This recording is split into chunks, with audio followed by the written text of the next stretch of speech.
Welcome to Meet the Press Now. I'm Ali Vitale in Washington, just 15 days out from Election Day, with a lot of action underway on the campaign trail right now, and with polls pointing to an incredibly tight race. Both Vice President Kamala Harris and former President Donald Trump are on the campaign trail, making multiple stops in key swing states. The vice president hitting every blue wall state in a single day, campaigning alongside former Republican Congresswoman Liz Cheney, warning disaffected Republicans and Trump's skeptical moderates that the fate of the election could be in their hands. Take a listen to how she laid it out at a Philadelphia event. I've taken the oath of office 6 times. And for the elected leaders here, we know it is an oath that one must take sincerely and unequivocally. It is not about the individual. It is not about what is in their personal interest. It is about what is for and in the spirit of the public good. And this is a moment in this election that presents a real contrast among how I, as one of the 2 nominees, and my opponent, the former president, think of that duty. It comes as the former president is leaning into strongman rhetoric, claiming in interviews that his political rivals, including prominent Democrats, are, quote, the enemy from within, and that he would consider using the military against them. The Harris campaign has seized on those comments as the former president doubles down on them, putting some of his most prominent supporters on the defensive as they try to rewrite Trump's comments. One of the first things you did when you joined Congress was to create the Honor and Civility Caucus. Does wanting to use the military against political opponents, would that pass muster with the Civility Caucus? That's not...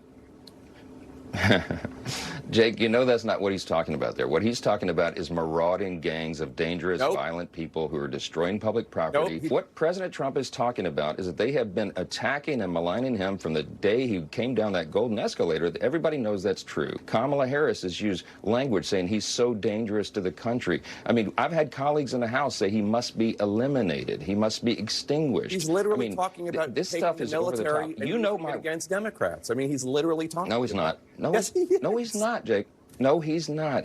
No, he's talking about using the National Guard and the military to keep the peace in our streets.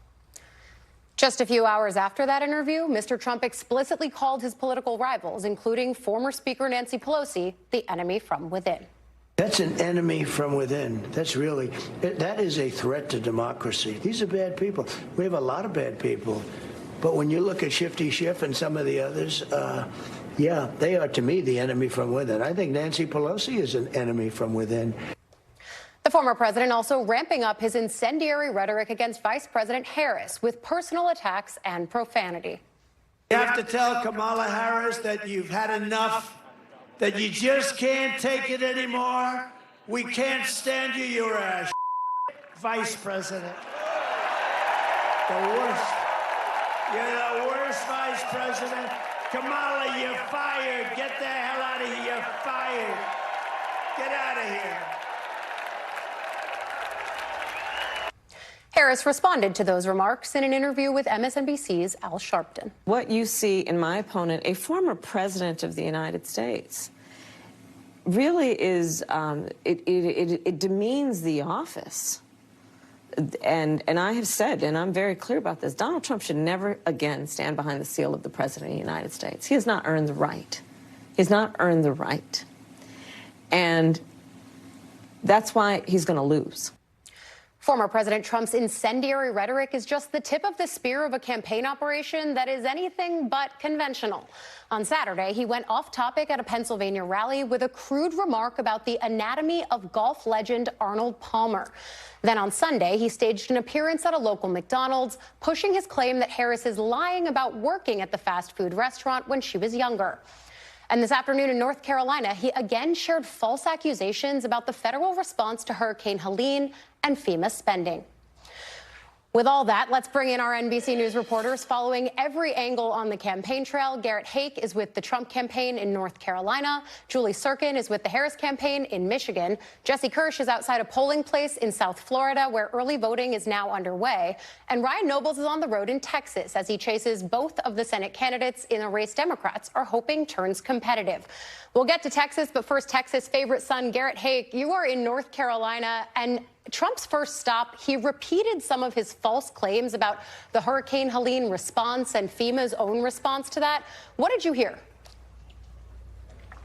Yeah, Allie, I think we heard sort of a kaleidoscopic view of Trump's false claims about the hurricane response here, suggesting that the federal government wasn't doing enough, saying he doesn't know the governor here, that the governor wasn't doing enough, and promising to take over and do a better job if and when he's elected president. I will say on that portion, he was slightly more forward-looking than I have frankly heard from him in the past, when he's been even more conspiratorial about the hurricane response. But I have to tell you, just within the last few minutes at his second event, we've switched back to Trump's favorite conspiracy, which has been about vote counting, suggesting that he wants to have God come down and count the votes, that might change the results in places like California, and that who counts the votes is more important than who casts the votes. So we're getting a sort of a wide view of the various conspiracies available to the former president today.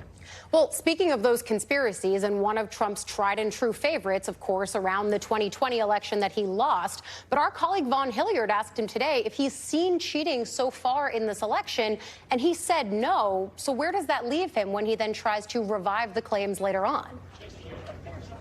Yeah, Allie, and I think this is such an important moment. We should probably play the clip of Vaughn putting Donald Trump on the record today that the process has been clean. Here's what the former president said. Mr. President, since Chairman Whatley is here, have you, 2 weeks out from the election, have either of you seen any cheating, incidents of cheating, that leads you to believe that this election will not be fair? Well, I haven't. Unfortunately, I know the other side, and they are not good. But I have not seen. Michael, have you seen anything that looks suspicious? We're very early in the process. But.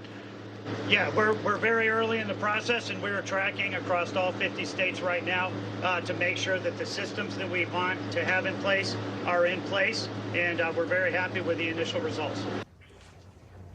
So, Allie, a lot of caveats there about being very early in the process. And I think that makes sense, given that the way Donald Trump talks about this election, including today, is that he cannot possibly lose unless the votes aren't counted fairly. Of course, that's not how this works. He'll lose if he has fewer votes cast in his name. But until the counting is done, there's no cheating to identify, at least in his view.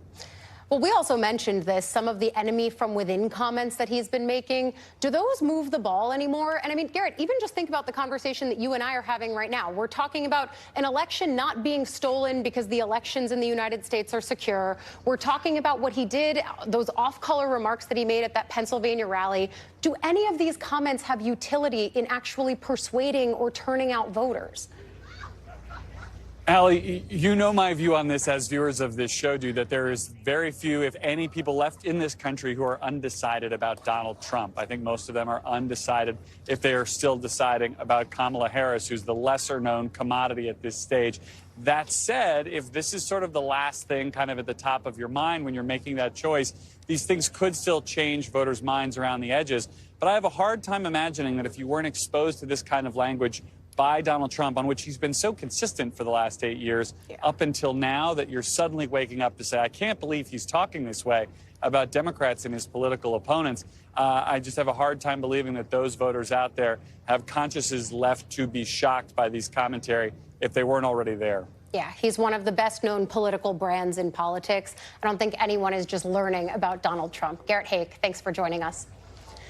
On to Julie Tsirkin now. Kamala Harris has spent the day campaigning with former Republican Congresswoman Liz Cheney. I think that is still a fascinating split screen for those of us who covered Cheney on Capitol Hill. But what did you hear from them, and what does it tell you that the Harris campaign sees her time best spent 15 days out from Election Day campaigning with a former Republican? It is such a fascinating dynamic, Allie. You're exactly right, because this is somebody who was a member of House Republican leadership. Afterwards, of course, she was kicked out from that role when she went on to have some very strong disagreements, very strong comments against the former president. Of course, then heading up that January 6th Select Committee investigating Trump's actions on January 6th that we all covered. And the purpose of having Cheney appear with Harris through this swing in these Rust Belt suburbs is to try and reaffirm to the very small sliver of undecided voters, perhaps Republicans who are anti-Trump, who don't want to vote for him but are unsure if Harris is maybe too progressive, too left-leaning. Cheney's role here at all of these events is to reaffirm them that she is a constitutional conservative, that her father, of course, served in the Bush administration, and even she and her father are supporting Harris for president, and of course talking about the very salient message that is resonating with these voters, that they believe that Trump is a threat to democracy. Well, that is the central point that we've heard, of course, from Congresswoman Cheney, but also from Vice President Harris. She has continuously brought up Trump's fitness for office, both as a danger to the republic as well as his mental state. As you've been out there talking to voters, is that a message that resonates? Because to me, it sort of feels like Battle for the Soul of the Nation 2.0 with a very different messenger.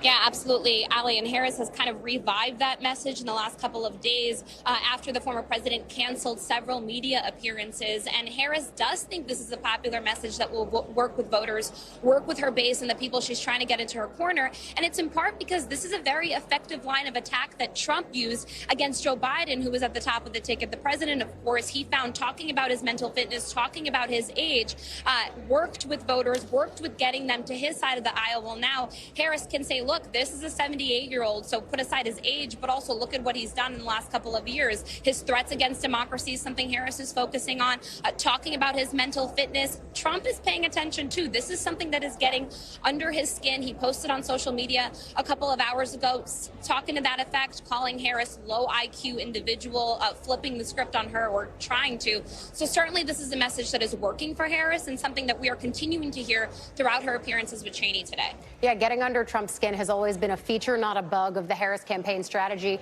Julie, quickly, the Harris administration is also going all out to court black men. What are they doing to do that? Yeah, absolutely. Well, Barack Obama, the former president, is joining her on the campaign trail later this week in Georgia on Thursday. Since he was in office, we haven't seen that kind of turnout. Black men voting for Democrats, not Joe Biden. And certainly this is a demographic that Harris is worried about. And it comes as the former president is trying to cut into those margins, right? We saw recent polling come out, how the shift, especially black men under 50, more of them are thinking about voting for Trump than pretty much ever before, at least in modern history. And so this is something that Harris and her campaign are taking very seriously. Earlier this month, Allie, we saw her team release a strategy specifically focused on economic opportunities for that group of black men specifically. And of course, we saw that yesterday as well when she celebrated her 60th birthday in Georgia, speaking at a black church. We saw the pastor there talk to the voters there, say you have to support a woman for president, and essentially telling them to do just that on November 5th when they vote for Harris. Birthdays on the campaign trail. I think we've all been there. Julie Tsirkin, thank you. Jesse Kirsch, you are in Miami-Dade County in Donald Trump's adopted home state, where early voting is now underway. What are you hearing from voters in this previously Democratic stronghold county, but 2022 spelled all signs of trouble there? Yeah, and that, of course, is something that Governor Ron DeSantis, Allie, loves to point to as one of his bona fides in terms of when he was running for president. The governor, though, some of his backed candidates in primary races here this spring did not fare so well. So, you know, it's something to be seen when we talk about if Miami-Dade County itself is shifting. Certainly the state seems to be shifting to ruby red if it's not already firmly there from a state that used to be one of those key battlegrounds, right? We've been talking with voters here. There are a couple issues that are getting specific attention in Florida. There's a vote on recreational marijuana being approved. Here, there's also a vote on enshrining expanded abortion access in this state. This is one of 10 states with an abortion ballot measure up for a vote this fall. And, of course, that is an issue that is being focused on by people all over the country. It's something we're wondering about how it could factor into the presidential race. So it has that much more attention potentially here in this state. I caught up with two voters earlier, one who is backing Vice President Harris, the other backing former President Trump. Here's part of what we heard from both of them.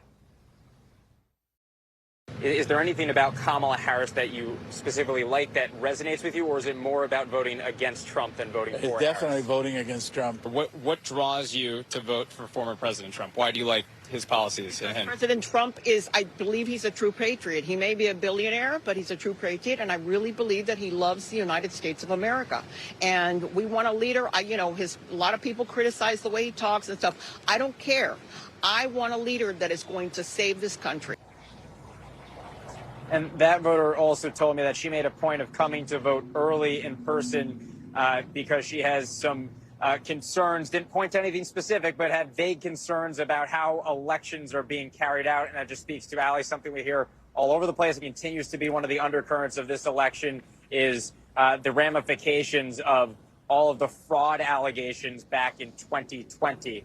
So, it's something that continues to be out there. And I can tell you that woman is one of more than 27,000 people who have voted early in person today on the first day of early in-person voting here in Miami-Dade County. Those are the unofficial numbers. We, of course, don't have any kind of results at this point. But as we love to say, the voters are voting. Ali. We do love when the voters are voting in one of my favorite political states of Florida, where all of the things you say are right, and they might have implications on another Senate contest that's also on our radar. Jesse Kirsch, thanks for joining us. Ryan Nobles, you're in Texas. Speaking of Senate contests, a state that has eluded Democrats down ballot for years now. They are hoping, though, that Colin Allred can make it a contest against Ted Cruz. So what's Allred's argument for why he's the one who's finally going to make it happen? Well, the big thing he's trying to do, Ali, and it struck me when we spoke to him earlier today, is trying and separate himself from all this history that Texas Democrats have had. He doesn't want to run on the record of Texas Democrats or national Democrats, for that matter. He's trying to make the case directly to Texans. It's Colin Allred who wants to represent you in Texas. He describes himself as a fourth-generation Texan, somebody that was a football star at Baylor, grew up just a few miles from the polling location that he voted at. He's not worried about the Democratic history in this state because he's trying to chart a new course. Listen to what he told me earlier. Well, in a way, it's not really about that to me. This is a different question, which is who's better to serve us for the next 6 years, Ted Cruz or me? We've seen for 12 years how Senator Cruz has served, how he went to Cancun when we needed him most, how he tried to overturn the American presidential election, how he's singularly responsible for this abortion ban here in Texas. I've been the most bipartisan Texan in Congress. I'm the exact opposite. And so while we have a lot of history building up to this is a singular choice for Texans that's a little bit different from what we've had in the past. And so you see what Colin Allred is attempting to do here, right? He wants this race to be about Ted Cruz. And while Republicans and Republican politics, Star State, Donald Trump should win here easily, Ted Cruz as an individual may not be that popular. So what the pitch that Colin Allred is making to these Texans is, I'm different than him. I'm different than the Texas Democrats. I'm different than the Democrats in Washington, D.C., and I'm certainly not Ted Cruz. So if you can just kind of deep connection that you have to the Republican Party and give me a chance, I'll try and be a different kind of senator for you. Ali, whether or not that's going to resonate here in Texas, I think is still something that remains to be seen, because the operation here for Republicans is very strong and continues to get stronger. So Texas, they have a hope. Democrats have a hope, but almost everything has to go right in order for Colin Allred to be successful in 2 weeks. Yeah, that's exactly right, Ryan. Everything would have to go right, but Democrats have been working the ground there for many years, hoping that this is the moment it finally comes to fruition. Ryan Nobles, thank you for joining. Frank Thorpe, thank you for driving carefully. Thanks for watching. Stay updated about breaking news and top stories on the NBC News app or follow us on social media.